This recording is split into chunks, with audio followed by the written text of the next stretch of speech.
قاضی القضات chief justice یحییٰ ابن اکثم سا سے لکھا ہوا، یحییٰ ابن اکثم کو بلایا گیا۔ آنے کے بعد جب اسے بتایا گیا کہ اس بچے کے ساتھ تمہیں مقابلہ کرنا ہے، وہ ناراض ہو۔ بادشاہی حکم ملا کہ تمہیں اسی کے ساتھ مناظرہ کرنا۔ وقت مقررہ پر آ کر امام سے سوال کیا۔ یاد ہے میں نے ذی الحج کے مہینے میں حج کے مسائل بتاتے ہوئے یہ مسئلہ ضمناً آپ کی خدمت میں عرض کی تھی۔ فقہی مسائل میں علماء بیان کرتے ہیں کہ مشکل ترین مسائل ہیں حج کے کفارات کے مسائل۔ ظاہر ہے بہت مشکل مسائل ہیں، انسان چھوٹی غلطی پر جانور دے تب گناہ معاف ہوتا ہے، کفارات کا مسئلہ ہے۔ فقہ کا مسئلہ احرام، یہ سلا والا لباس اتار کر پہنتا ہے تو 30-35 چیزیں مومن پر حرام ہو جاتی ہیں، ان میں سے ایک شکار کرنا منع ہے۔ اب اگر غلطی ہو جائے کفارہ ہے۔ یحییٰ ابن اکثم نے اپنے طور پر سوچا کہ ایک معصوم بچہ ہے، اس سے مشکل ترین سوال کروں تاکہ وہ پریشان ہو جائے، جواب نہ دے سکے اور میرا علمی رعب لوگوں کے دلوں میں بیٹھ جائے۔ اپنے طور پر مشکل سوال سمجھ کر سوال کیا، فرزند رسول کسی احرام والے نے شخص نے احرام پہنا ہے اور احرام کے دوران شکار کی، اسے کیا کفارہ دینا چاہیے؟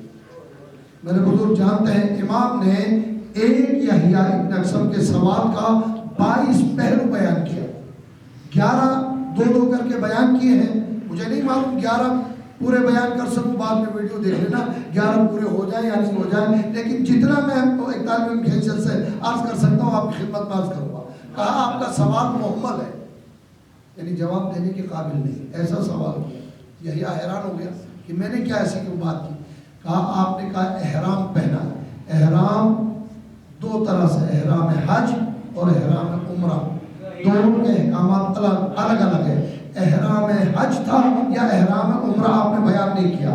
آپ کا سوال اس لحاظ سے بھی محمل ہے کہ احرام پہننے والا مرد تھا کہ عورت، دونوں کا حکم الگ ہے۔ آپ نے یہ بھی بیان نہیں کیا غلام تھا یا آزاد، دونوں کا حکم الگ ہے۔ آپ نے یہ بیان نہیں کیا وہ گناہ کرنے والا، غلطی کرنے والا کہ آزاد تھا غلام، ان کی وہ مرد تھا کہ عورت، یا یہ کہ اس نے پہلی مرتبہ غلطی کی تھی یا اصرار کیا ہے۔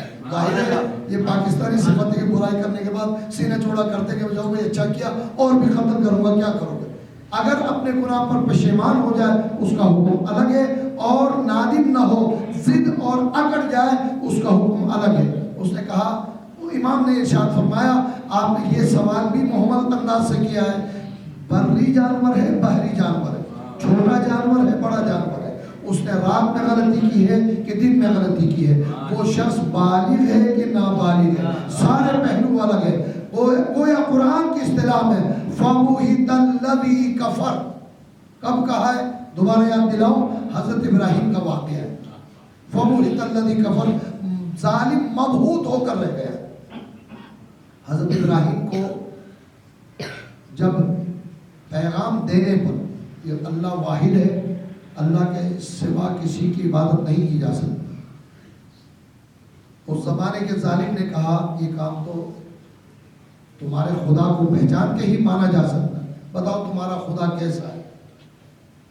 حضرت ابراہیم نے ارشاد فرمایا میرا خدا وہ ہے کہ یحیی و یمیت، موت دیتا ہے اور زندگی دیتا ہے۔ ظالم نے کہا یہ تو میں بھی کر سکتا، ایک بے خطا کو لا کے قتل کر دیا گویا موت دی، اور ایک مجرم کو جس کے لیے پھانسی اور قتل کا حکم تھا اسے آزاد کر کے کہا میں نے زندگی دی۔ حضرت ابراہیم نے ایک الہی دلیل دی، اگر ایسا ہے تو میرا رب سورج کو مشرق سے طلوع کراتا ہے، تو بھی خدا ہے تو ذرا مغرب سے طلوع۔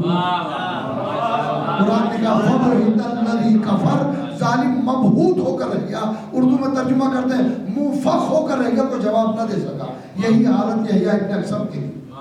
اب بات ابراہیم علیہ السلام کی آئی ہے تو آپ کی خدمت میں عرض کروں، مبادا قیامت تک ایسا نہ ہو کہ کوئی معجزتاً سورج کو مغرب سے طلوع کرائے تو لوگ اسے خدا نہ سمجھے۔ حضرت علی نے سورج کو مغرب سے طلوع کرنے کے بعد فوراً سجدہ کر کے بتایا کہ میں خدا کا بندہ ہوں، خدا نہیں۔ صلوات پڑھے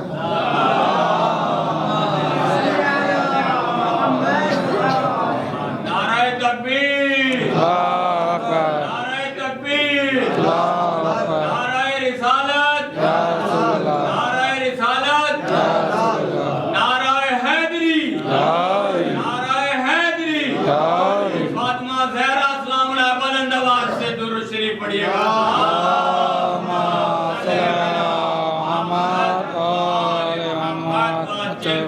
یہ سارے پہلو میرے سوال سے پیدا ہو سکتے ہیں۔ جب حیران ہو پریشان رہا، مامون نے حکم دیا فرزند رسول آپ جواب دیجیے۔ ابھی سوالات میں لوگ اتنے پریشان ہو گئے، 22 جوابات بھی مولوی صاحب دینے شروع کریں تو پھر حج کا کفارہ واجب ہو جائے گا۔ امام نے ایک ایک پہلو کا جواب دیا۔ تاریخ میں فقہی لحاظ سے امام کے دیے ہوئے جوابات سب تھے جو امام کی سیرت میں پڑھ کر اپنے علمی معیار کو بلند کیا جا سکتا۔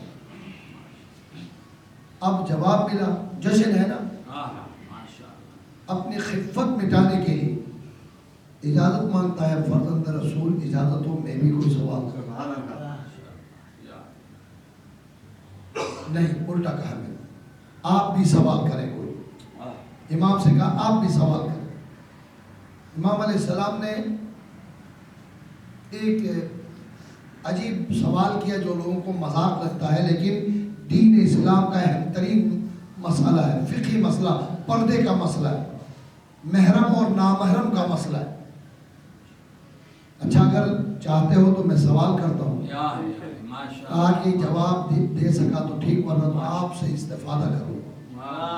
امام نے کہا، ارشاد فرمایا کہ بتائیے صبح سویرے ایک انسان کسی نامحرم مرد کو دیکھتا اس کے لیے حرام تھا۔ دوپہر ایک لفظ استعمال ہوتا چاش کے وقت 11